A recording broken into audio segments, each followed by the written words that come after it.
Hello students, आज हम लोग class 12 math chapter number 6 application of derivative यानी अवकलज के अनुप्रयोग से कुछ महत्वपूर्ण ऑब्जेक्टिव प्रश्नों को देखने वाले हैं। तो चलिए शुरू करते हैं। ठीक है, क्वेश्चन नंबर 1 है, यदि रेखा y बराबर mx प्लस 1 वक्र y स्क्वायर बराबर 4x को स्पर्श करें तो m का मान कितना होगा। तो इस क्वेश्चन के लिए एक बहुत ही बेहतरीन ट्रिक है, उसको अगर याद रखते हैं तो चंद सेकेंडों में ही इसे बना सकते हैं। ट्रिक क्या है, ट्रिक को पहले समझते हैं। ट्रिक ये है कि अगर कोई रेखा है ना, यदि रेखा y बराबर mx प्लस c वक्र y स्क्वायर बराबर 4ax जो पैराबोला का समीकरण है को स्पर्श करे, क्या करे, को स्पर्श करे, तो एक कंडीशन होता है c बराबर a बाई m। और इस ट्रिक के माध्यम से इस क्वेश्चन को हम लोग फटाफट जो है ना बना लेंगे। कैसे भाई, तो यहाँ अगर हम लोग ध्यान से देखें तो ये y बराबर mx प्लस c के रूप में है ना, और इसको अगर हम देखें तो ये हमारा y स्क्वायर बराबर 4ax के रूप में है, और यहाँ a के जगह पे क्या हो जाएगा कि यहाँ 4 इंटू 1 इंटू x हो जाएगा। तो अगर हम लोग ध्यान से देखें और इस कंडीशंस को इस ट्रिक पे पुट कर दें तो c के जगह पर यहाँ 1 है तो c बराबर 1 लिख देंगे, और a के जगह पे यहाँ एक छिपा हुआ है 4ax, यानी a के जगह पे एक काम करने लगेगा। तो अगर हम a के जगह पे एक रख दें और m को ज्यों का त्यों रख दें तो उसके बाद इसे अगर थोड़ा सा सॉल्व करें तो बाई क्रॉस मल्टीप्लिकेशन करेंगे तो m बराबर 1 हो जाएगा, है ना। और क्वेश्चन में m का मान ही पूछ रहा था। तो इस प्रकार इस क्वेश्चन का जो सही आंसर है ऑप्शन डी 1 हो जाएगा। ठीक है, अब चलते हैं अगले क्वेश्चन की ओर। नेक्स्ट क्वेश्चन 2 है, y स्क्वायर बराबर x square plus 3x minus 3 हो तो बिंदु 1 पर अभिलंब की प्रवणता है कितनी है, आपको बताना है। एक क्वेश्चन ऐसा भी एग्जाम में आता रहता है, तो इसमें आपको क्या करना है, जो भी यहाँ कर्व दिया हुआ है x square plus 3x minus 3 है ना, और इस कर्व पे अगर पूछे कि अभिलंब की प्रवणता क्या होगी या स्पर्श रेखा की प्रवणता क्या होगी, तो सबसे पहले आपको dy बाई dx निकालनी होगी, है ना। तो यहाँ से dy बाई dx निकालेंगे तो x स्क्वायर का 2x हो जाएगा और 3x का डिफरेंशिएशन 3 हो जाएगा, और ये माइनस 3 जो है कांस्टेंट टर्म है तो इसका डिफरेंशिएशन 0 हो जाएगा, है ना। तो यहाँ से हम लोग क्या करेंगे, अभिलंब की प्रवणता निकालेंगे, है ना। अभिलंब की प्रवणता निकालेंगे तो देखिए अभिलंब की प्रवणता का सूत्र होता है, अभिलंब की प्रवणता बराबर -1 by dy by dx at point, है ना, ये होता है। तो हम लोग क्या करेंगे कि यहाँ -1 लिख देंगे और dy बाई dx का हम लोग मान निकालेंगे किस पॉइंट पे भाई, तो 1 पे, है ना। 1 जो पॉइंट दिया हुआ है उस 1 वाले पॉइंट पे इस dy बाई dx का वैल्यू निकालेंगे, है ना। यानी कि हमारे पास जो भी यहाँ dy बाई dx आया हुआ है उस dy बाई dx का मान फाइंड कर देना है, निकाल देना है। किस बिंदु पर भाई, 1 पे निकाल देना है, यानी कि x के जगह पे 1 रख देना है। तो चलिए यहाँ रखेंगे तो 2 इंटू 1 प्लस 3, है ना। तो यहाँ से -1 और इसको सॉल्व करेंगे तो 3 2 5 हो जाएगा, है ना। इस प्रकार इस क्वेश्चन का जो सही आंसर जो है -1/5 हो जाएगा, है ना, जो ऑप्शन नंबर बी में दिख रहा है। ठीक है, नेक्स्ट क्वेश्चन एकदम बेहतरीन है, कई बार पूछ चुका है। तो चलिए देखते हैं क्वेश्चन नंबर 3। क्वेश्चन नंबर 3 है, y बराबर log x बाई x का महत्तम मान है, इसका मैक्सिमम वैल्यू फाइंड करना है। है ना। तो देखिए इसमें हम लोग सबसे पहले क्या करेंगे कि हमारे पास y का जो भी मान दिया हुआ है log x/x, इसका फर्स्ट डेरिवेटिव निकाल लेंगे। तो dy/dx जब निकालेंगे तो देखिए ऊपर वाला जो पार्ट है ये u हो जाएगा और ये हो जाएगा v, है ना। u/v पे हम लोग इसका पहले डिफरेंशिएट करेंगे। तो देखिए v गुणा में हो जाएगा और इसका डिफरेंशिएट करेंगे तो 1/x होगा। log x का 1/x होता है dy/dx, माइनस एक बार log x गुणा में होगा और इसका डिफरेंशिएशन dx/dx 1, है ना। और बाई v² है तो आपको v² करनी है। यहाँ से x कटेगा तो इसका रिजल्टेंट आ जाएगा 1 माइनस log x/x²। थोड़ा सा ये लॉन्ग जाता है ना। तो dy/dx हमारे पास ये हो गया। इसके बाद क्या करेंगे, डबल डेरिवेटिव भी निकाल लेंगे, है ना। डबल डेरिवेटिव भी निकाल कर रख लेते हैं। चलिए भाई, तो ये भी u/v पे बनेगा। तो देखिए v को गुणा में रखा जाता है, v हमारा गुणा में हो गया। अब इसका डिफरेंशिएट करेंगे u वाले का, है ना। तो 1 का डिफरेंशिएशन 0 होगा और log x का 1/x हो जाएगा, ठीक है। माइनस ये u अब की जो है ना गुणा में हो जाएगा तो ये ऐसे लिखेंगे और x² का डिफरेंशिएशन 2x हो जाएगा। तो आराम से इसे लिख देंगे और बाटा में v² होता है तो x² का होल स्क्वायर करेंगे तो x का पावर 4 हो जाएगा। थोड़ा सा इसे सॉल्व करेंगे तो देखिए भाई ये डबल डेरिवेटिव का मान कितना हो गया, इससे इसको करेंगे तो ये देखिए इसमें जब हम इसको ऐसे सॉल्व करने का प्रयास करेंगे तो ये x एगो से कट जाएगा और यहाँ -x होगा, है ना। और जब इसमें करेंगे मल्टीप्लाई तो देखिए माइनस में ये 2x हो जाएगा और ये माइनस माइनस प्लस, और फिर इसमें जब कर देंगे गुणा तो ये 2x log x हो जाएगा, ठीक है। तो क्या करते हैं, यहाँ x का पावर 4 भी रख देते हैं, ठीक है।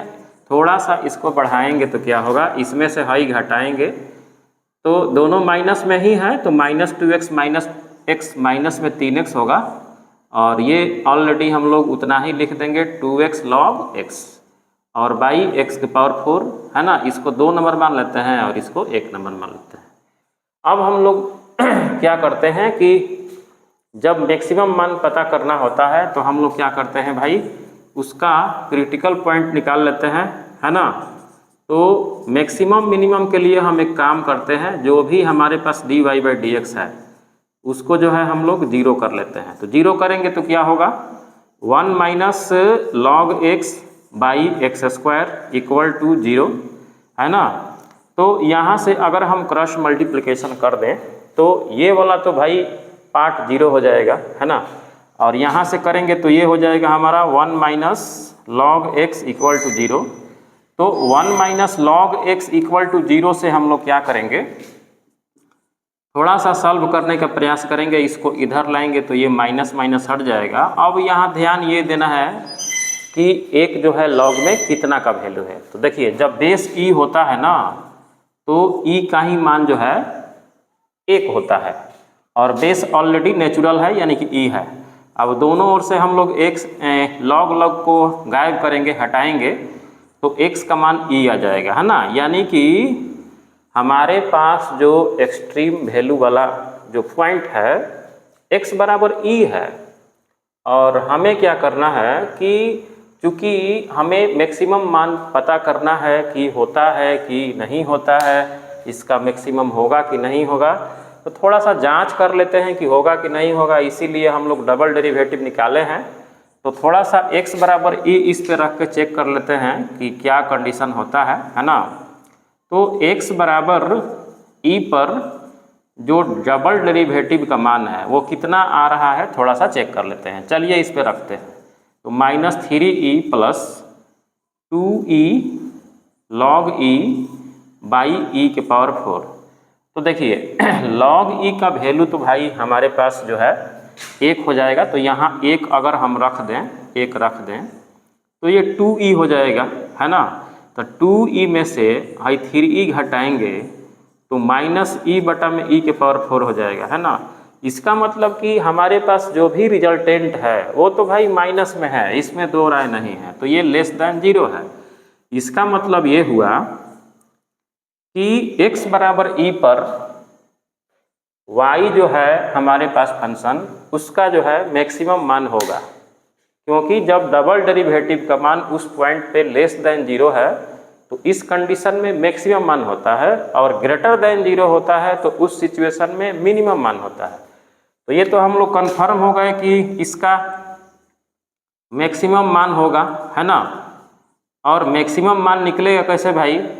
तो मैक्सिमम मान निकालने के लिए हम लोग क्या करते हैं कि इस फंक्शन पे उस पॉइंट का मान रख देते हैं। तो यहाँ से x के जगह पे अगर हम लोग e रखें तो इसका मान 1 हो जाएगा, और पूरा का पूरा जो मैक्सिमम वैल्यू है वो 1/e हो जाएगा, है ना। इस प्रकार इस क्वेश्चन का जो सही आंसर है 1/e हो जाएगा, जो ऑप्शन सी में है। ठीक है, अब चलते हैं अगले क्वेश्चन की ओर।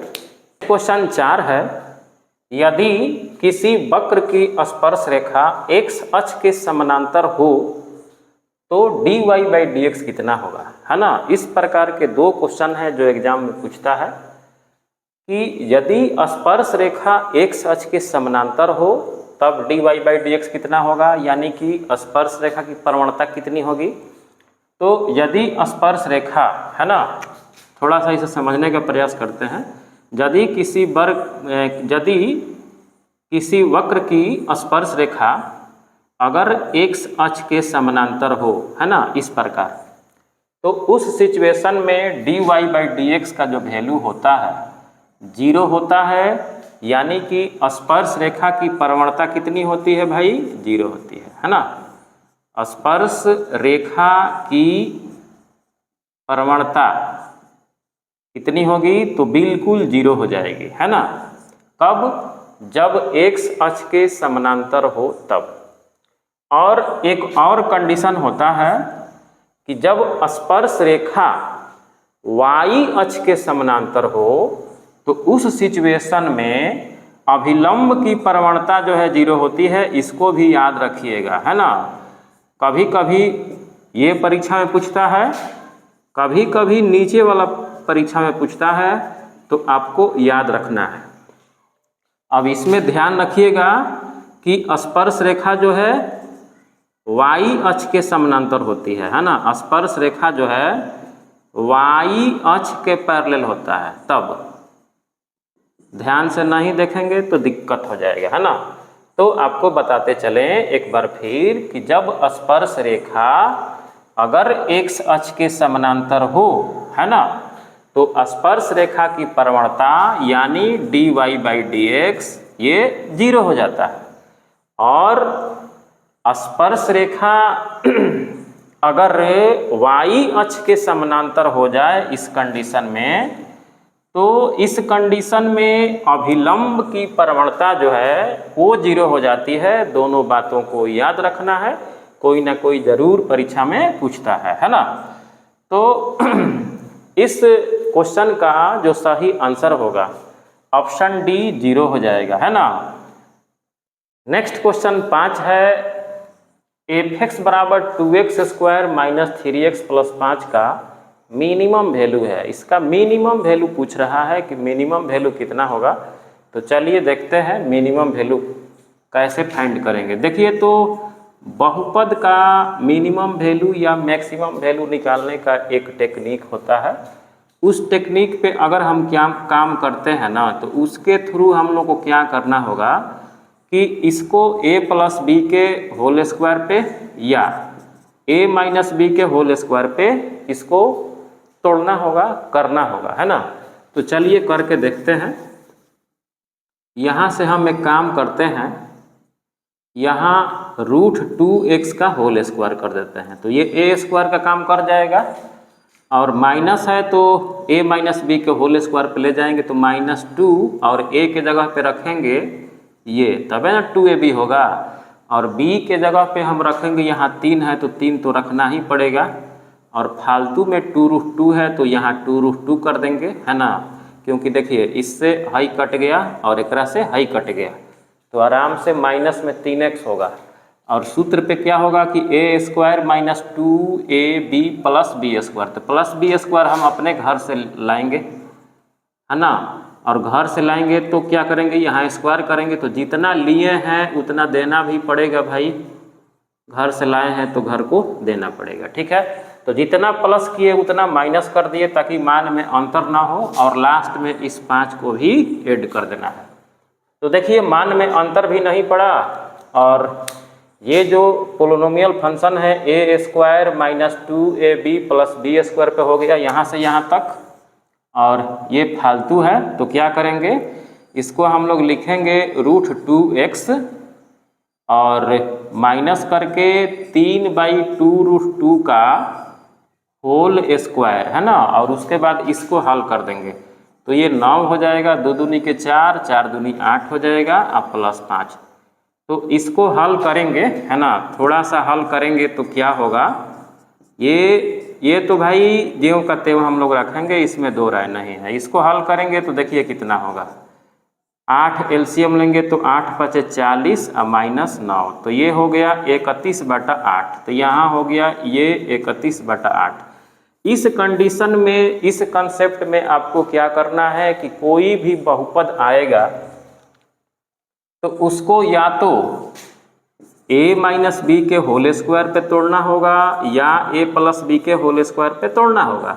यहाँ चूंकि माइनस है तो a माइनस बी के होल स्क्वायर पे तोड़ना पड़ेगा, अगर यहाँ प्लस रहेगा तो a प्लस बी के होल स्क्वायर पे तोड़ना पड़ेगा, है ना।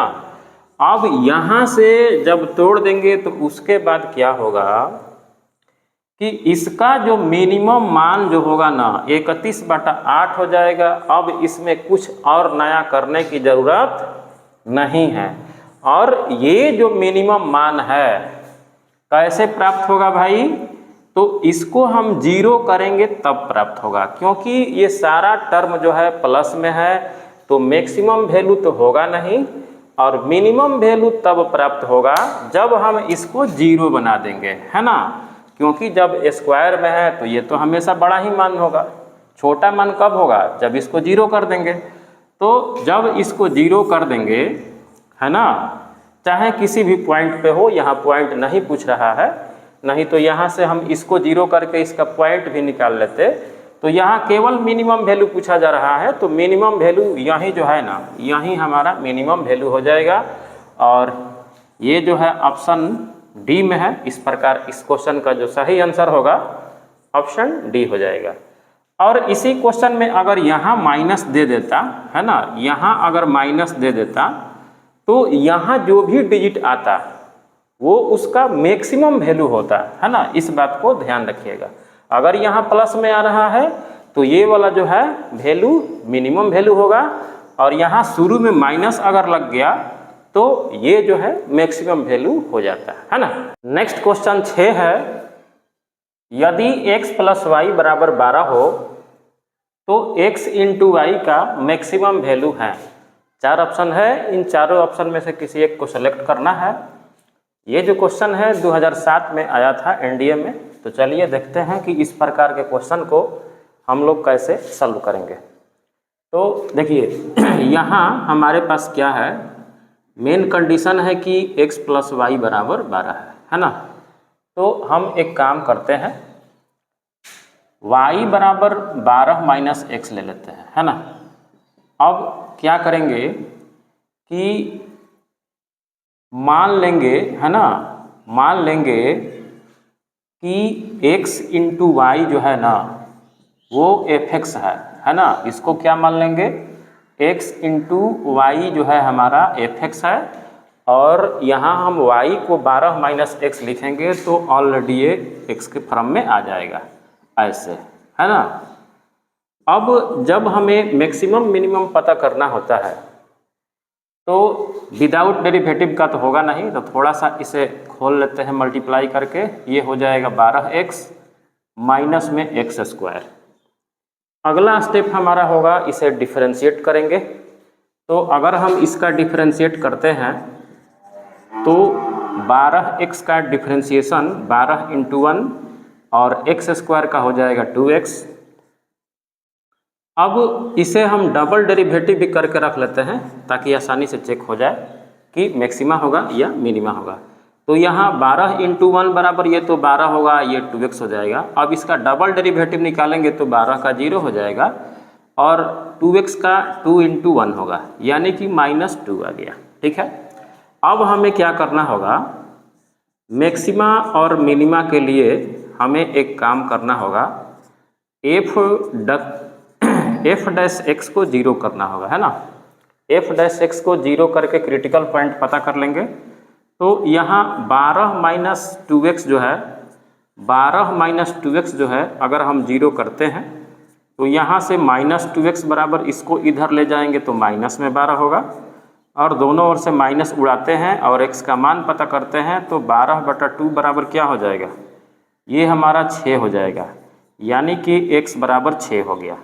अब हमें ये देखना होगा कि x बराबर 6 पे मैक्सिमा होगा या मिनिमा।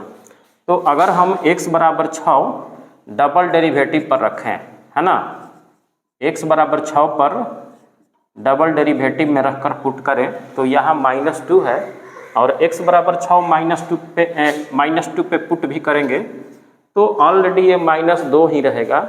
इसका मतलब ये हुआ कि x बराबर 6 पर डबल डेरिवेटिव का मान <0 होगा, यानी कि -2 का -2 ही रहेगा।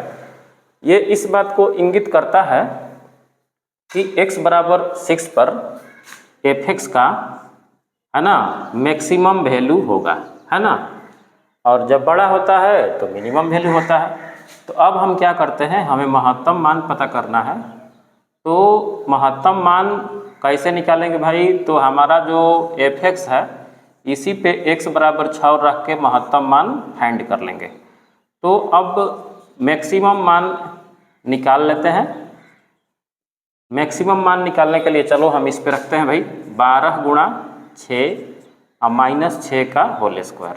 तो ये बरछक 72 हो जाएगा, 6 के 36 हो जाएगा, और 72 में से 36 घटाएंगे तो 36 हो जाएगा। इसका मतलब ये हुआ कि 36 जो है ना x × i का मैक्सिमम वैल्यू होगा, और 36 जो है ऑप्शन बी में दिख रहा है। इस प्रकार इस क्वेश्चन का जो सही आंसर होगा ऑप्शन बी 36 हो जाएगा। ठीक है, नेक्स्ट क्वेश्चन 7 है, f(x) बराबर k sin x plus 1/3 sin 3x का महत्तम मान x बराबर π/3 पर प्राप्त होता है, तो k का मान कितना होगा। ये NDA 2011 में आ चुका है। तो चलिए देखते हैं कि इसमें कौन सा कंसेप्ट लगेगा।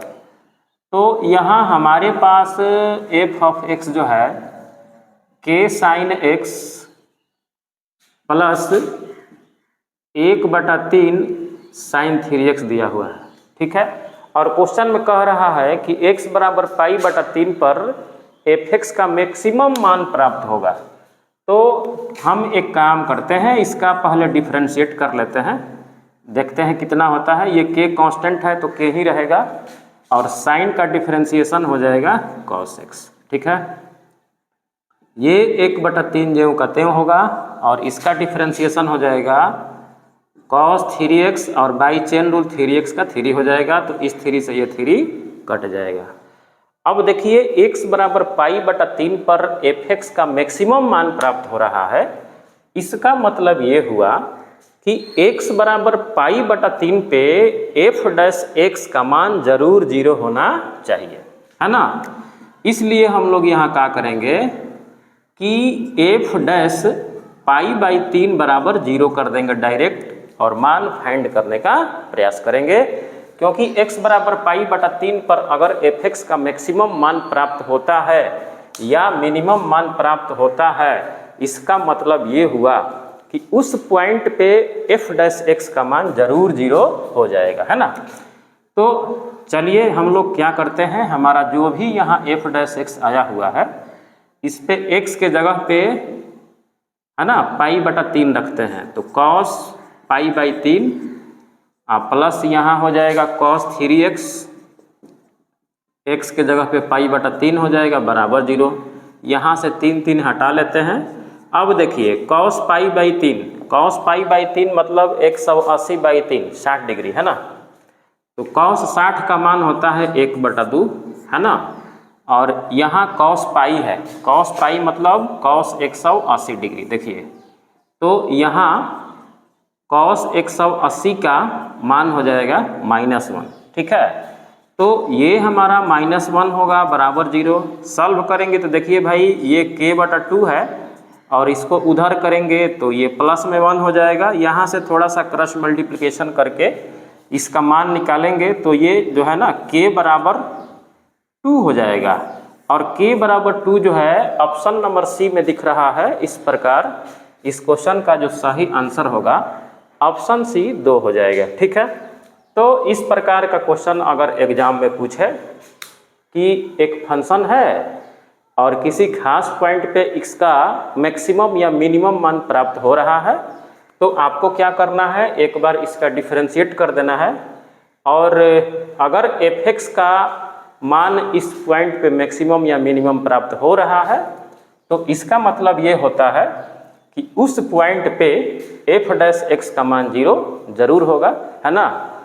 तो f'(x) का मान 0 कर दीजिए और x के जगह पर उस पॉइंट को रख दीजिए और सॉल्व कर दीजिए, वही जो है इसका आंसर हो जाएगा। नेक्स्ट क्वेश्चन 8 है, f(x) बराबर mod sin 3x + 4 का मैक्सिमम वैल्यू यानी महत्तम मान है। तो साइन के बारे में तो हम लोगों को पता है कि इसका जो रेंज होता है -1 और 1 के बीच में होता है। चाहे sin x हो चाहे sin 3x हो, इसका वैल्यू -1 और 1 के बीच होता है। अब यहाँ हम एक काम करते हैं, इसमें +4 जोड़ा हुआ है तो हम भी +4 जोड़ देते हैं सभी में अगर +4 जोड़ेंगे तो ये इस कंडीशन को सेटिस्फाइड कर देगा। चलिए भाई, अब चूंकि ये सारा सिस्टम हमारा मोड में लिखा हुआ है तो सबको सॉल्व करते हुए हम मोड लगा देते हैं। तो मोड लगाएंगे तो इसको घटा भी लेते हैं, 4 में से 1 घटेगा 3 हो जाएगा। यहाँ भी मोड लगा देते हैं, है ना, यहाँ भी मोड लगा देते हैं, यहाँ भी मोड लगा देते हैं, है ना। तो मोड में जब हम इसको रखेंगे तो ये तो हमारा भाई 3 हो जाएगा और ये हमारा f(x) आ जाएगा। यानी कि जो भी f(x) है वो इस कंडीशंस के हिसाब किताब से है। इसका मतलब ये हुआ कि इस कंडीशन में 3 जो है मिनिमम मान हो जाएगा और 5 जो है मैक्सिमम मान हो जाएगा। तो पूछ क्या रहा है भाई, मैक्सिमम वैल्यू पूछ रहा है। इसका मतलब कि इसका मैक्सिमम वैल्यू जो है 5 हो जाएगा, जो ऑप्शन बी में दिख रहा है। और अगर मिनिमम मान पूछता तो इसका मिनिमम मान 3 होता, जो ऑप्शन डी में दिख रहा है ना। अकॉर्डिंग टू क्वेश्चन, इस क्वेश्चन का जो सही आंसर हो जाएगा बी 5 हो जाएगा, ठीक है। आप इसे और जल्दी भी बना सकते हैं। अगर मैक्सिमम मान पूछे तो आपको क्या करना है, इसमें 1 जोड़ देना है और मिनिमम मान पूछे तो इसमें 1 घटा देना है, ठीक है ना। तो थोड़ा सा जल्दी भी बनाया जा सकता है, लेकिन हम सोचे कि भाई चलो इसको विधिवत ही बना के बता देते हैं, ज़्यादा टाइम नहीं लगेगा। अगर सीख जाएंगे तो जल्दी भी बना सकते हैं। इसमें 4 + 1 करके भी मैक्सिमम मान जल्दी लिख सकते हैं, है ना। चलिए एक और मैक्सिमा मिनिमा का क्वेश्चन देखते हैं। f(x) बराबर -mod x + 3 हो तो इसका महत्तम मान यानी मैक्सिमम वैल्यू है। तो अगर मोड में कोई चीज़ दिया हुआ हो और उसका मैक्सिमम या मिनिमम मान पूछे तो एक बात बता दें, अगर मोड के अंदर कोई भी चीज़ें हो और यहाँ प्लस हो तो जब यहाँ प्लस होगा तो इसका मिनिमम मान निकलेगा, है ना। और मोड के बाहर अगर माइनस हो तो इसका जो है ना मैक्सिमम वैल्यू निकलेगा। क्यों भाई? क्योंकि देखिए मोड के अंदर हम जो भी चीज़ें रखेंगे, जो भी नंबर्स रखेंगे बड़ा से बड़ा, और उसका वैल्यू निकालेंगे तो सारा वैल्यू प्लस में आएगा और उस सारे प्लस वाले वैल्यू को माइनस से अगर गुणा कर दें तो सारा नेगेटिव हो जाएगा। नेगेटिव होगा इसका मतलब कि सारा नेगेटिव ही आता चलेगा। तो इसका सबसे मैक्सिमम वैल्यू कौन होगा भाई? तो सबसे मैक्सिमम वैल्यू तब होगा जब मोड के अंदर जो भी चीज़ें हैं वो बिल्कुल जीरो हो जाए। तो अगर हम ये जीरो करेंगे तो इसका मतलब हमें x के जगह पे -3 रखना पड़ेगा, और x बराबर -3 पे जो है ना इसका मैक्सिमम वैल्यू निकलेगा। लेकिन मैक्सिमम वैल्यू कितना होगा? तो जब ये जीरो होगा तब इसका मैक्सिमम वैल्यू होगा। -3 + 3 पे तो ये जीरो हो जाएगा, और जीरो में यहाँ गुणा मारेंगे, है ना, जीरो में यहाँ हम इसको ऐसे करके जब हल करेंगे तो चूंकि ये जीरो हो जाएगा, और जीरो जो है ना यही इसका मैक्स वैल्यू होगा, है ना। इस प्रकार इस क्वेश्चन का जो सही आंसर होगा ऑप्शन ए 0 हो जाएगा। तो इस प्रकार के क्वेश्चन में आपको ध्यान रखना है कि अगर मोड के बाहर माइनस लगाया हुआ है ना, तो इसका मैक्सिमम वैल्यू होगा, है ना। किस पॉइंट पे होगा भाई? तो यहाँ अगर हम -3 रखेंगे तो उस पॉइंट पे इसका मैक्सिमम वैल्यू हो जाएगा। -3 + 3 0 हो जाएगा, जीरो में इसमें गुणा करेंगे तो 0 दे देगा, और 0 जो है ना इसका मैक्सिमम वैल्यू होगा, है ना। तो इस प्रकार इस क्वेश्चन का सही आंसर ऑप्शन ए 0 हो जाएगा। चलिए अगले क्वेश्चन को देखते हैं। नेक्स्ट क्वेश्चन 10 है, ये भी मैक्सिमा मिनिमा से ही है। f(x) = x² + x - 6 का मिनिमम वैल्यू है। तो देखिए ये भी उसी कंसेप्ट पे है ना। अगर हमें इसे मैक्सिमा मिनिमा की बात करना है, अगर इसे हम तोड़ते हैं तो देखिए, तो इस प्रकार अगर हम f(x) = x² + x - 6 का फैक्टराइजेशन करें तो इसका वैल्यू इतना हो जाएगा।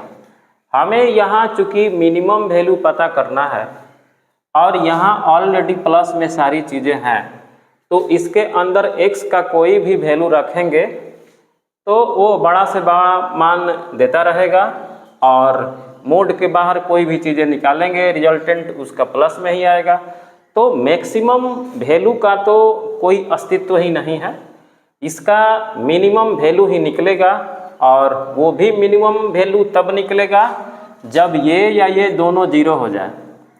तो x बराबर -3 पर भी ये 0 हो जाएगा, और x बराबर 2 पर भी ये 0 हो जाएगा, यानी कि 2 पॉइंट पे इसका वैल्यू 0 हो रहा है, और 0 ही इसका मिनिमम वैल्यू होगा, क्योंकि जब 0 हो जाएगा और पहले प्लस है तो सबसे छोटा मान वही होगा, है ना।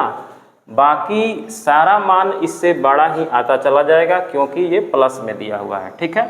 इस प्रकार इस क्वेश्चन का जो मिनिमम वैल्यू होगा 0 हो जाएगा, ठीक है। चलिए अब नेक्स्ट क्वेश्चन 11 देखते हैं। नेक्स्ट क्वेश्चन 11 है, एक समबाहु त्रिभुज की भुजाएं 2 cm/s की दर से बढ़ती है तो क्षेत्रफल किस दर से बढ़ेगा यदि उसकी भुजा 10 cm हो। तो देखिए अगर हम समबाहु त्रिभुज के क्षेत्रफल को A नाम दे दें, है ना, और उसका क्षेत्रफल हम लोग लिखें तो समबाहु त्रिभुज का क्षेत्रफल होता है √3/4 भुजा स्क्वायर, है ना। और भुजा को हम क्या करते हैं x नाम दे देते हैं, यहाँ x जो है समबाहु त्रिभुज की भुजा है, ठीक है। अब हमारे पास क्या दिया हुआ है कि एक समबाहु त्रिभुज की जो भुजाएं हैं वो 2 cm/s की दर से बढ़ती है, यानी कि भुजा हमारा अगर x है तो इसका मतलब ये हुआ कि dx/dt जो है 2 cm/s दिया हुआ है, ठीक है। जहाँ यूज होगा वहाँ यूज किया जाएगा। चलिए अब क्षेत्रफल पूछ रहा है कि किस दर से बढ़ेगा, तो हमारा क्षेत्रफल यहाँ लिख चुके हैं। अब क्या करेंगे हम लोग, t के सापेक्ष में इसको डिफ्रेंशिएट करेंगे। तो ये कांस्टेंट है √3/4, तो √3/4 ही रहेगा, और x² का डिफ्रेंशिएशन t के सापेक्ष 2x dx/dt हो जाएगा। यहाँ से 2 दूनी के 4 कटा देंगे तो यहाँ √3/2 हो जाएगा, और क्योंकि लास्ट में हमारे पास भुजा 10 है तो यहाँ तुरंत हम आंसर निकालने के लिए x के जगह पे 10 रख देते हैं और dx/dt जो गिवन है वो 2 cm पर सेकेंड है, उसको भी लिख लेते हैं। तो 2 से 2 कट जाएगा और आंसर में हो जाएगा 10√3। और चूंकि यहाँ dA/dt है ना, तो एरिया को हम लोग रिप्रेजेंट करेंगे cm² से और टाइम को रिप्रेजेंट करेंगे सेकेंड से। यानी कि क्षेत्रफल के परिवर्तन का जो दर है वो 10√3 cm² पर सेकेंड है। इसका मतलब ये हुआ कि ऑप्शन सी जो है इसका सही आंसर हो जाएगा। नेक्स्ट क्वेश्चन 12 भी सेम पैटर्न का है। इसमें है कि यदि वर्ग की भुजा में 2 cm पर सेकेंड की दर से परिवर्तन हो रहा है तो वर्ग के क्षेत्रफल के परिवर्तन की दर क्या होगा यदि भुजा 12 cm हो। तो हमारे पास दिया हुआ है कि वर्ग की भुजा जो है 2 cm पर सेकेंड की दर से परिवर्तन हो रहा है। अगर हम वर्ग की भुजा यहाँ भी x मान लें तो इसका मतलब ये हुआ कि dx/dt जो है ये 2 cm पर सेकेंड दिया हुआ है। अब कह रहा है कि वर्ग के क्षेत्रफल के परिवर्तन की दर बताइए क्या होगा। तो अगर हम वर्ग का क्षेत्रफल a मान लें और वर्ग का क्षेत्रफल का फार्मूला रखें भुजा स्क्वायर, है ना। अब चूंकि इस क्षेत्रफल को हम लोग क्या करेंगे, t के सापेक्ष में इसे डिफरेंशिएट करेंगे तो ये हमारा हो जाएगा x² का 2x dx/dt। क्योंकि हमारे पास dx/dt का वैल्यू दिया हुआ है और एंड में भुजा भी दिया हुआ है कि जब 12 हो तभी आपको पता करना है। तो यहाँ x के जगह पे हम लोग 12 रख देंगे और dx/dt ऑलरेडी दिया हुआ है 2 cm पर सेकेंड। तो ये हमारा हो जाएगा 12 दूनी 24, 24 दूनी 48 cm² पर सेकेंड। यानी कि अगर किसी वर्ग के भुजा में 2 cm पर सेकेंड की दर से परिवर्तन हो रहा हो तो उसके क्षेत्रफल में परिवर्तन की दर 48 cm² पर सेकेंड की दर से होगा जब भुजा 12 हो। इस प्रकार इस क्वेश्चन का जो सही आंसर है ऑप्शन डी 48 cm² पर सेकेंड हो जाएगा। ठीक है। नेक्स्ट क्वेश्चन 13 जो है बहुत ही शानदार है। तो चलिए देखते हैं क्वेश्चन क्या है। यदि वक्र y बराबर साइन इनवर्स कॉस x की प्रवणता यानी स्लोप tan थीटा है तो 0 से पाई में थीटा का मान होगा। देखिए यहाँ y बराबर इतना दिया हुआ है ना। क्या दिया हुआ है, y बराबर साइन इनवर्स कॉस x दिया हुआ है और इसकी प्रवणता जो है tan थीटा दिया हुआ है। तो हम लोग क्या करेंगे, सबसे पहले इसकी प्रवणता फाइंड करने का प्रयास करेंगे। उसके पहले हम लोग इसको साइन में कन्वर्ट कर लेते हैं। तो यहाँ से ये हो जाएगा साइन कॉस को हम लोग लिखेंगे साइन π/2 - x। अब ये डायरेक्ट फार्मूला पे आ गया है ना। तो जब ये फार्मूला पे आ गया है तो हम लोग क्या करेंगे, सीधे π/2 - x कर देंगे, है ना। तो ये y कितना हो गया, π/2 - x हो गया। अब हम लोग क्या करेंगे, dy/dx निकालेंगे।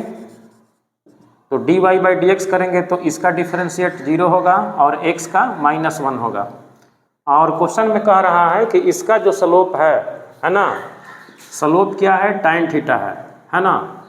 तो यही जो है ना dy/dx ही किसी कर्व का स्लोप होता है, इस बात का ध्यान रखना है। तो ये जो स्लोप हमारे पास दिया हुआ है tan थीटा है ना, tan थीटा का मान -1 है। अब tan थीटा का मान -1 है तो हमें tan थीटा का वैल्यू पता कर लेनी है। तो यहाँ से ये हो जाएगा माइनस में tan 45, क्योंकि tan 45 जो है दूसरे चतुर्थांश में और चौथे चतुर्थांश में नेगेटिव होता है। तो दूसरा में π - थीटा के रूप में लिख सकते हैं। तो यहाँ हम लोग क्या करेंगे, tan π - π/4 लिख देंगे। क्यों भाई, क्योंकि tan π - थीटा बराबर -tan थीटा ऑलरेडी हो जाएगा। और यहाँ भी हम लोग tan कर देंगे, दोनों ओर से tan को हटा लेंगे। तो यहाँ थीटा बराबर π - π/4 होगा। थोड़ा सा सॉल्व करेंगे तो ये हो जाएगा 4π - π/4 = 3π/4, है ना। नेक्स्ट क्वेश्चन 14 है, एफ एक्स बराबर मोड एक्स प्लस 4 माइनस 2 का मिनिमम वैल्यू है। मिनिमम वैल्यू पता करना है। तो देखिए, अगर मोड में यहाँ इस प्रकार क्वेश्चन दिया हुआ हो एग्जाम में और इसके पहले यहाँ प्लस दिया हुआ हो, तो आपको ये समझ लेना है कि यहाँ प्लस है तो इसका मिनिमम ही वैल्यू होगा, मैक्सिमम वैल्यू नहीं होगा। और मिनिमम वैल्यू तब होगा जब ये पूरा का पूरा टर्म 0 हो जाएगा, तो इसको कर देना है 0 और यहाँ लिख देना है -2। उसके बाद -2 जो है ना, इसका मिनिमम वैल्यू होगा। अगर क्वेश्चन में पूछ दे कि किस बिंदु पे मिनिमम मान होगा, तो आपको ये देखना होगा कि ये x प्लस 4 जो है किस पॉइंट पे 0 होगा। तो x बराबर -4 पे जो है ना, ये -4 प्लस 4 0 हो जाएगा और उसी कंडीशन में, उसी स्थिति में इसका वैल्यू मिनिमम होगा, ये 0 हो जाएगा और उसमें से ये -2 करेंगे तो रिजल्टेंट -2 हो जाएगा, है ना। इस प्रकार इस क्वेश्चन का सही आंसर ऑप्शन सी -2 हो जाएगा। नेक्स्ट क्वेश्चन 15 है, यदि फलन एफ एक्स बराबर -5x - 1 का होल स्क्वायर प्लस 4 हो तो इसका उच्चतम यानी कि मैक्सिमम वैल्यू है। तो इसमें आपको क्या करना होगा, इस प्रकार का क्वेश्चन अगर एग्जाम में पूछेगा तो देखिए भाई, ये टर्म अगर स्क्वायर में दिया हुआ हो a प्लस बी के होल स्क्वायर में या a माइनस बी के होल स्क्वायर में, ठीक है, तो इसमें आपको ये देखना है कि इसके पहले कौन सा साइन लिखा हुआ है।